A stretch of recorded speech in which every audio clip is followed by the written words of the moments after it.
Dear students, next chapter हम start करने जा रहे हैं d and f block elements. जिनका last electron d sub shell में फिल किया जाए उन्हें हम क्या कहेंगे, डी ब्लॉक एलिमेंट्स। और जिनका last electron F sub shell के अंदर फिल किया जाए उन्हें हम क्या कहेंगे, एफ ब्लॉक एलिमेंट्स।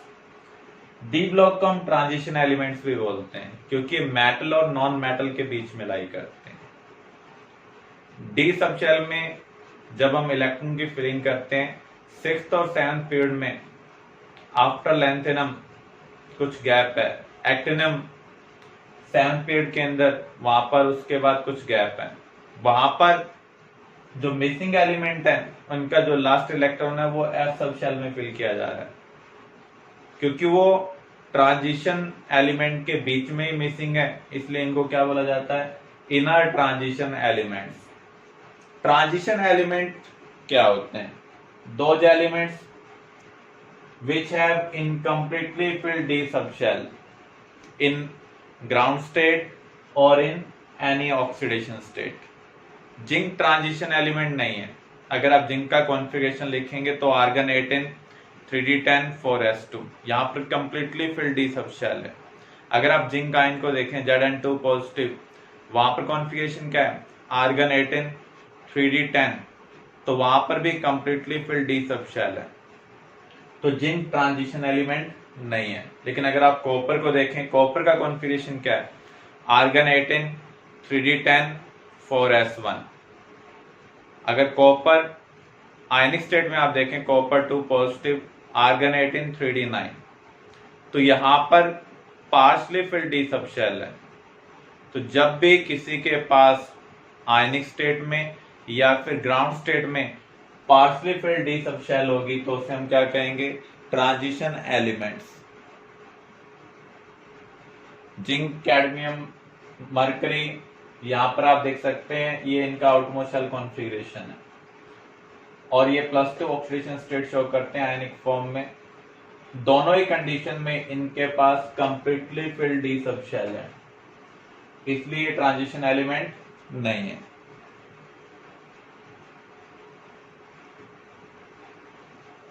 तो एग्जाम में एक क्वेश्चन आपके पास आ सकता है, zinc, cadmium, mercury are not considered as transition elements, explain. तो इनके पास वैकेंट या partially filled D sub shell नहीं है इन आयनिक और एनी ऑक्सीडेशन स्टेट और ग्राउंड स्टेट। डी ब्लॉक का जनरल कॉन्फ़िगरेशन क्या होगा, n-1 d1 to 10 ns 0 to 2। देखो अगर हम इलेक्ट्रॉन फिलिंग करते हैं तो ns के बाद किसकी टर्न आती है, n-1 d की। इसको हम लास्ट शेल कहेंगे, इसको पेन अल्टीमेट शेल कहेंगे। पेन अल्टीमेट का मीनिंग क्या है, सेकंड फ्रॉम लास्ट।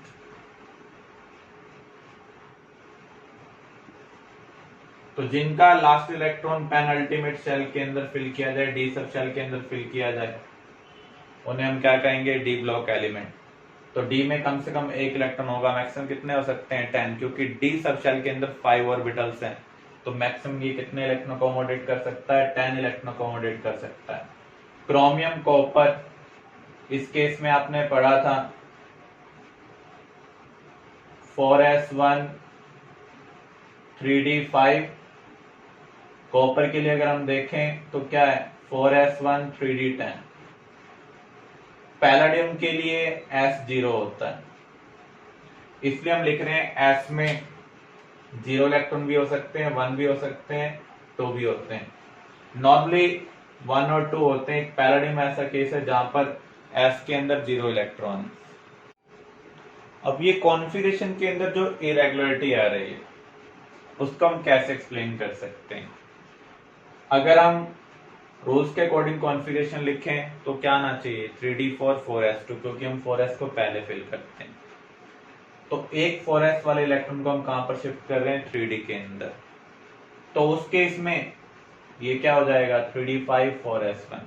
ये हाफ फिल्ड स्टेबल कॉन्फ़िगरेशन है। आपने एटॉमिक स्ट्रक्चर में पढ़ा था, half filled stable configuration stable होते हैं due to high exchange energy. तो इसलिए यहां पर हम ये कॉन्फ़िगरेशन ऑब्जर्व कर रहे हैं। सिमिलर वे में अगर हम कॉपर को देखें तो कॉन्फ़िगरेशन होना चाहिए था 3d9 4s2, लेकिन एक इलेक्ट्रॉन को शिफ्ट करने के बाद हमें फुली फिल्ड स्टेबल कॉन्फ़िगरेशन मिल रहा है। D sub shell completely filled है। डी सब शेल के जितने भी वेक्टर बनेंगे मैग्नेटिक, वो एक दूसरे को कैंसिल आउट कर देंगे। तो जब मैग्नेटिक वेक्टर एक दूसरे को कैंसिल आउट करेंगे तो उस केस में स्टेबिलिटी क्या होगी, इंक्रीज होगी। पैलेडियम के केस में S0 आ रहा है, गोल्ड के केस में 5d10 6s1। तो जो यहाँ पर कॉपर वाले ग्रुप के मेंबर हैं, कॉपर, सिल्वर, गोल्ड, आप देख रहे हैं इसमें से S में से एक इलेक्ट्रॉन को हमने कहां पर शिफ्ट कर रखा है, D में। ये स्टेबल कॉन्फ़िगरेशन को अचीव करने की वजह से हो रहा है। ये कॉन्फ़िगरेशन हमने एक्सपेरिमेंटली ऑब्जर्व किया, हम थ्योरेटिकली ये चीज नहीं कह रहे। थ्योरेटिकली हमने उसको एक्सप्लेन किया है। एक इलेक्ट्रॉन को एक्सचेंज करने पर जो हमें एनर्जी प्रोवाइड करनी पड़ेगी, जब ये स्टेबल कॉन्फ़िगरेशन को अचीव करेगा तो उस केस में उससे ज्यादा एनर्जी रिलीज होगी। तो नेट एनर्जी रिलीज हो रही है, और जब नेट एनर्जी रिलीज होती है तो स्टेबिलिटी क्या होगी, इंक्रीज होगी। कॉन्फ़िगरेशन को एक्सप्लेन करना इतना आसान नहीं, क्योंकि मल्टीपल फैक्टर इन्वॉल्व है, सबका इम्पैक्ट अलग अलग केस में अलग अलग हो सकता है। जैसे न्यूक्लियर इलेक्ट्रॉन्स के बीच में attraction, screening effect, electron electron के बीच में रिपल्शन, एक्सचेंज एनर्जी, इन सब फैक्टरों को हमें कंसिडर करना पड़ता है। इन सभी फैक्टरों को कंसिडर कर हम फाइनल कॉन्फ़िगरेशन डिसाइड करते हैं। प्रेजेंट लेवल पर हमें क्रोमियम, कॉपर, गोल्ड, सिल्वर, इनके कॉन्फ़िगरेशन को एक्सप्लेन करना आना चाहिए। हाफ फील्ड स्टेबल कॉन्फ़िगरेशन इसलिए क्योंकि वहां पर एक्सचेंज एनर्जी इन्वॉल्व है। फुली फील्ड कॉन्फ़िगरेशन इसलिए स्टेबल है क्योंकि वहां पर जो मैग्नेटिक वेक्टर हैं उनका रिजल्टेंट आपको क्या मिल रहा है, for particular subshell 0। Atomic radii, अगर आप एक पीरियड में लेफ्ट टू राइट मूव करते हैं तो एटॉमिक रेडियाई क्या हो रहा है, डिक्रीज हो रहा है, due to increase in nuclear charge. Beginning में डिक्रीज ज्यादा हो रहा है, लेकिन कुछ टाइम के बाद जो डिक्रीज है वो बहुत कम होता जा रहा है। आप देख सकते हैं इन पिलर में जो गैप है वो कम होता जा रहा है, जबकि यहाँ पर गैप क्या है, ज्यादा है। और लास्ट में जाकर रेडियाई क्या हो रहा है, इंक्रीज हो रहा है। इसका रीजन क्या है, जब हम एक सीरीज के अंदर लेफ्ट टू राइट मूव करते हैं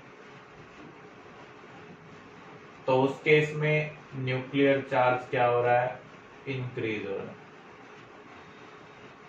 न्यूक्लियर चार्ज इंक्रीज होने का मीनिंग क्या है, अट्रैक्शन इंक्रीज हो रहा है। और जब अट्रैक्शन इंक्रीज होगा तो रेडियाई क्या होगा, डिक्रीज होगा। अगर हम ट्रांजिशन सीरीज को देखें, वहां पर इलेक्ट्रॉन किसमें फिल किए जाते हैं, डी में। पहले हम 1 1 इलेक्ट्रॉन फिल करते हैं। जब आप 1 1 इलेक्ट्रॉन फिल करेंगे, एटॉमिक नंबर इंक्रीज होने के साथ तो नंबर ऑफ प्रोटॉन भी इंक्रीज हो रहे हैं, इसलिए न्यूक्लियर चार्ज या न्यूक्लियर अट्रैक्शन क्या हो रहा है, इंक्रीज हो रहा है। रेडियाई क्या हो रहा है, डिक्रीज हो रहा है। जब कॉन्फ़िगरेशन हाफ फिल्ड हो जाएगा, उसके बाद जो इलेक्ट्रॉन्स हैं वो पेयर होंगे। जब पेयर होंगे तो इलेक्ट्रॉन इलेक्ट्रॉन एक दूसरे को क्या करेंगे, रिपेल करेंगे। तो हम क्या कहेंगे, after middle decrease in radii become smaller as electron electron repulsion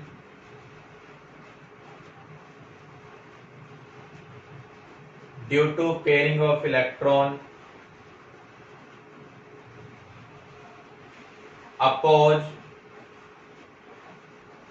effect of nuclear attraction. Proton बढ़ने की वजह से न्यूक्लियर अट्रैक्शन इंक्रीज होना चाहिए। न्यूक्लियर अट्रैक्शन इंक्रीज होने की वजह से रेडियाई क्या होना चाहिए, डिक्रीज होना चाहिए। लेकिन मिडल के बाद जैसे ही हम एटॉमिक नंबर इंक्रीज करते हैं तो उस केस में आपको इलेक्ट्रॉन पेयर करने पड़ेंगे। दोनों इलेक्ट्रॉन के पास नेगेटिव चार्ज है, ये एक दूसरे को क्या कर रहे हैं, रिपेल कर रहे हैं। तो जो इलेक्ट्रॉन इलेक्ट्रॉन रिपल्शन है वो रेडियाई को इंक्रीज करना चाहता है, तो ये न्यूक्लियर अट्रैक्शन के इफेक्ट को अपोज कर रहा है। तो जितना रेडियाई हम डिक्रीज एक्सपेक्ट कर रहे थे उसके कंपैरिजन में कम डिक्रीज हो रहा है। इसलिए आप देख रहे हैं आफ्टर मैग्नीज जो रेडियाई में डिक्रीज है वो बहुत कम हो रहा है। जब तक हम 3 इलेक्ट्रॉन पेयर अप करते हैं तब तक अट्रैक्शन डोमिनेट रहता है। जैसे ही हम 4th इलेक्ट्रॉन को पेयर अप करेंगे उसके बाद रिपल्शन डोमिनेट हो जाएगा। तो आफ्टर निकेल रिपल्शन डोमिनेट,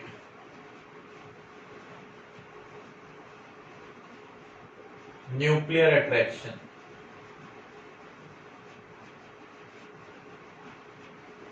सो रेडियाई इंक्रीजेस। तो आप देख सकते हैं निकल के बाद रेडियाई क्या हो रहा है, इंक्रीज हो रहा है। तो यहां पर ज्यादा इलेक्ट्रॉन पेयर होने की वजह से रिपल्शन अट्रैक्शन को डोमिनेट कर रहा है, और जब रिपल्शन अट्रैक्शन को डोमिनेट करेगा तो रेडियाई क्या होगा, इंक्रीज होगा। तो हम क्या कंक्लूड कर सकते हैं, एक ट्रांजिशन सीरीज के अंदर लेफ्ट टू राइट रेडियाई क्या हो रहा है, डिक्रीज हो रहा है। आफ्टर मिडल जो डिक्रीज होगा वो स्मॉल हो जाएगा, एंड में जाकर रेडियाई क्या होगा, इंक्रीज होगा।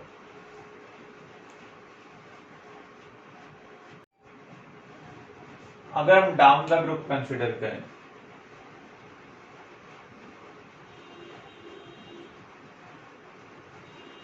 तो 3D सीरीज के कंपैरिजन में 4D सीरीज मेंबर का जो रेडियाई है वो ज्यादा होगा due to addition of extra shell. 4D के कंपैरिजन में 5D का ज्यादा होना चाहिए, लेकिन एक्चुअल में सिमिलर है। इसका रीजन क्या है, लैंथेनॉइड कॉन्ट्रैक्शन।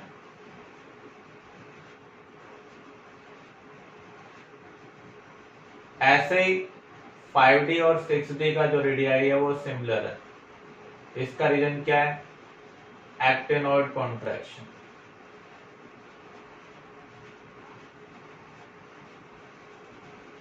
अब ये लैंथेनॉइड कॉन्ट्रैक्शन और एक्टेनॉइड कॉन्ट्रैक्शन क्या है,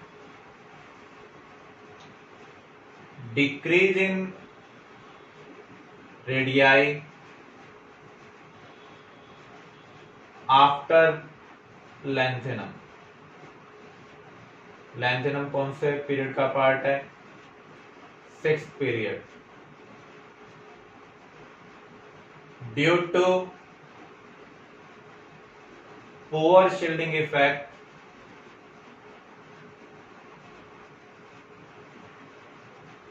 of 4f electrons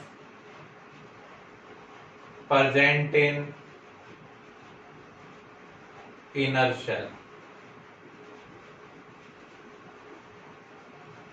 अगर आप ग्रुप 3rd के अंदर 6th पीरियड को चेक करें वहां पर लैंथेनम प्रेजेंट है। लैंथेनम के बाद एटॉमिक नंबर में 14 का गैप है। उससे जो नेक्स्ट मेंबर आएगा उसका रेडियाई ऊपर वाले मेंबर से जो उसी ग्रुप में लाई करता है उसके सिमिलर है। इसका रीजन क्या है, इनर शेल में 4f इलेक्ट्रॉन आ रहे हैं जिनका शील्डिंग इफेक्ट पुअर है, न्यूक्लियर अट्रैक्शन एक्सपेक्टेशन से ज्यादा है जिससे रेडियाई डिक्रीज हो जाता है। सिमिलर वे में हम एक्टेनॉइड कॉन्ट्रैक्शन को कह सकते हैं। या लैंथेनम के बाद क्या आ जाएगा, एक्टेनम। एक्टेनम कौन से पीरियड से बिलोंग करता है, 7th पीरियड से बिलोंग करता है। तो यहां पर भी इनर शेल में 5f इलेक्ट्रॉन आ रहे हैं जिनका शील्डिंग इफेक्ट क्या है, पुअर है। इसलिए 4D और 5D के कोरस्पॉन्डिंग मेंबर का जो रेडियाई है वो सिमिलर है। 5D और 6D के जो कोरस्पॉन्डिंग मेंबर है उनका रेडियाई क्या है, सिमिलर है। जैसे इस केस में आप देखें ये 3D सीरीज है, ये 4D और ये क्या है, 5D सीरीज। 3D के कंपैरिजन में जो 4D सीरीज के मेंबर हैं उनका रेडियाई ज्यादा due to addition of extra shell. लेकिन जब आप जिरकोनियम से ऑफमिनियम की तरफ जाते हैं तो आप एक्सपेक्ट करते हैं रेडियाई क्या होना चाहिए, इंक्रीज होना चाहिए due to addition of extra shell. Lanthanum से ऑफमिनियम की तरफ जाएंगे तो रेडियाई क्या होना चाहिए, डिक्रीज होना चाहिए due to increase in nuclear charge. इन दोनों के एटॉमिक नंबर में 14 का गैप है, तो आप यहां पर कह सकते हैं 14 प्रोटॉन्स ज्यादा हैं। और यहां पर जो गैप वाले इलेक्ट्रॉन है वो कहां पर फिल किए जा रहे हैं, 4f सब शेल में। कितने इलेक्ट्रॉन फिल किए जा चुके हैं, 14 इलेक्ट्रॉन।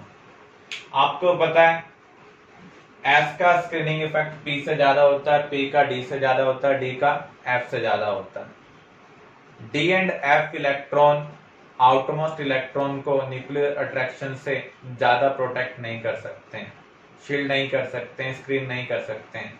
इसलिए हम उनके बारे में क्या कहते हैं, उनका पुअर शील्डिंग इफेक्ट है।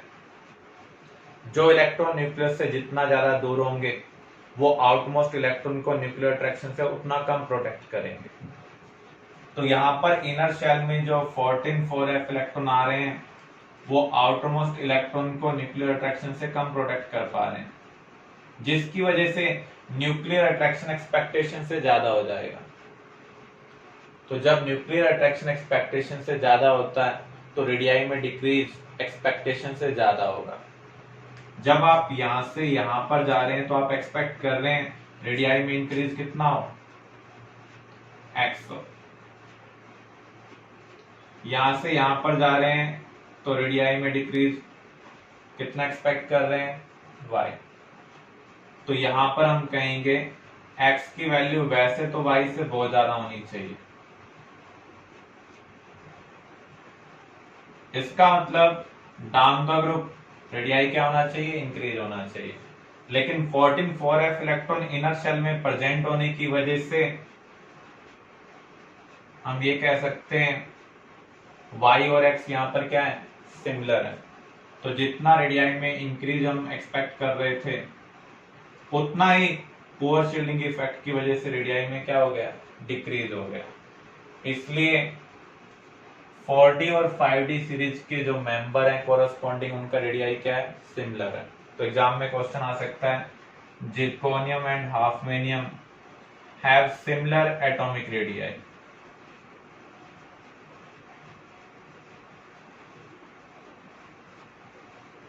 तो आपका आंसर क्या होगा, due to lanthanide contraction.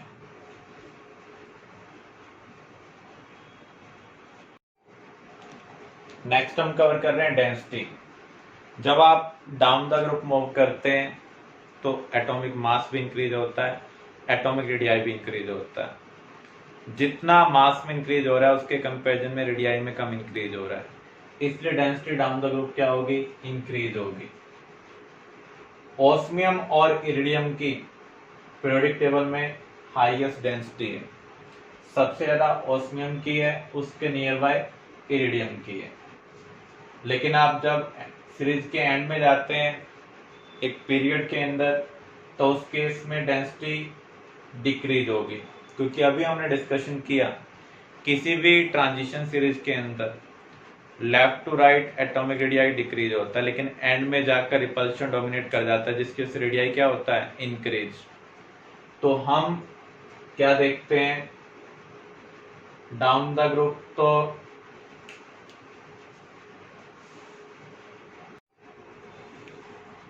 Next है डेंसिटी। जब हम डाउन द ग्रुप मूव करते हैं तो एटॉमिक रेडियाई भी इंक्रीज हो रहा है, एटॉमिक मास भी इंक्रीज हो रहा है, लेकिन जितना मास में इंक्रीज हो रहा है उसके कंपैरिजन में रेडियाई में कम इंक्रीज हो रहा है, इसलिए डेंसिटी डाउन द ग्रुप क्या होगी, इंक्रीज होगी। कंप्लीट पीरियोडिक टेबल में ऑस्मियम की डेंसिटी सबसे ज्यादा है, उसके नियर बाय क्या है, इरिडियम की डेंसिटी है। अगर हम एक ट्रांजिशन सीरीज में मूव करें लेफ्ट टू राइट रेडियाई क्या होता है, डिक्रीज, लेकिन एंड में जाकर इंक्रीज होता है, जिसकी वजह से डेंसिटी लास्ट में जाकर क्या हो रही है, डिक्रीज हो रही है। अगर हम 3D सीरीज को कंसिडर करें तो कॉपर की मैक्सिमम डेंसिटी है, लेकिन कॉपर का रेडियाई मिनिमम नहीं है। डेंसिटी के कुछ ऑर्डर आपको याद करने हैं जो कॉम्पिटिटिव एग्जाम में आपसे पूछे जा सकते हैं।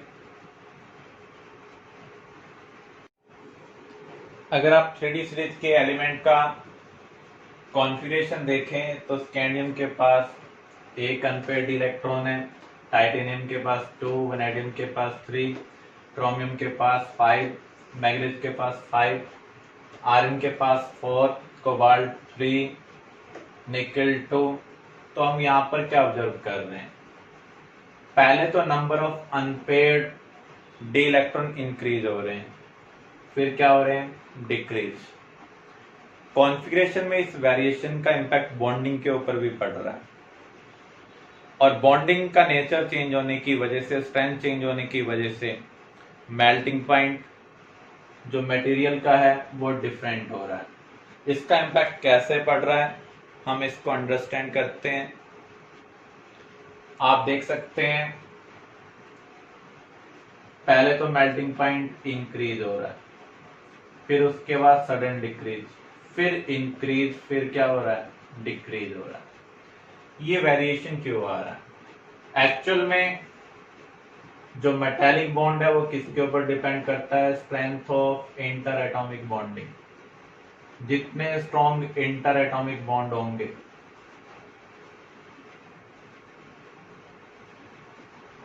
उतने ज्यादा मेल्टिंग पॉइंट होगा। अब इंटर एटॉमिक बॉन्ड दो टाइप के होते हैं, covalent bond and metallic bond.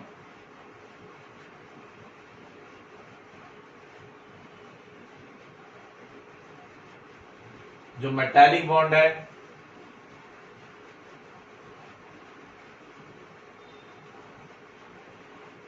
उसमें कौन से इलेक्ट्रॉन इन्वॉल्व होते हैं, एस इलेक्ट्रॉन इन्वॉल्व होते हैं। इस केस में हम 4s इलेक्ट्रॉन को कंसिडर कर सकते हैं। और कोवलेंट बॉन्डिंग में अनपेयर्ड डी इलेक्ट्रॉन इन्वॉल्व होंगे।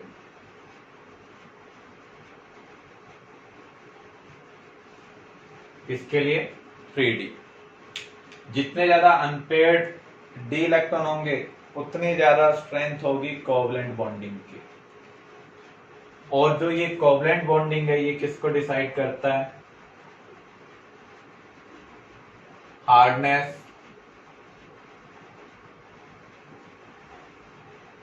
और ये किसको डिसाइड करता है, कंडक्टेंस, लस्टर जैसी प्रॉपर्टी को। और ये हार्डनेस, मेल्टिंग पॉइंट इनको डिसाइड कर रहा है। तो हम क्या देख रहे हैं, स्कैंडियम से टाइटेनियम, टाइटेनियम से vanadium, number of unpaired electron increase हो रहे हैं। तो जिसकी वजह से कोवलेंट बॉन्डिंग की स्ट्रेंथ इंक्रीज होगी, मेल्टिंग पॉइंट क्या हो रहा है, इंक्रीज हो रहा है। क्रोमियम और उसके ग्रुप के जो मेंबर्स हैं उनका हाई मेल्टिंग पॉइंट है due to presence of 5 unpaired electron in d subshell, so interatomic bond are very strong. Manganese का एक्सेप्शनली लो है, जबकि इसके पास भी 5 अनपेयर्ड इलेक्ट्रॉन है। लेकिन अगर आप मैग्नीज का कॉन्फ़िगरेशन देखें तो क्या है, 3d5 4s2, half field stable configuration. तो मैग्नीज के केस में हाफ फील्ड स्टेबल कॉन्फ़िगरेशन होने की वजह से 3d इलेक्ट्रॉन कोवलेंट बॉन्डिंग में पार्टिसिपेट नहीं कर रहे हैं, इसलिए इंटर एटॉमिक बॉन्ड यहाँ पर क्या है, वीक है। उसके बाद अगर हम देखें नंबर ऑफ अनपेयर्ड इलेक्ट्रॉन कम होते जा रहे हैं तो कोवलेंट बॉन्डिंग डिक्रीज होगी, strength of inter atomic bond भी क्या हो रहे हैं, डिक्रीज हो रहे हैं। इसलिए जो मेल्टिंग पॉइंट है वो क्या हो रहा है, डिक्रीज हो रहा है। एग्जाम में आपसे क्वेश्चन पूछा जा सकता है, जिंक, कैडमियम, मरकरी जो एक ही ग्रुप के मेंबर हैं ये सॉफ्ट हैं, इसका रीजन क्या है, इनके पास कोई भी अनपेयर्ड इलेक्ट्रॉन नहीं है। सो interatomic bonds are very weak, so they are soft, solid or liquid.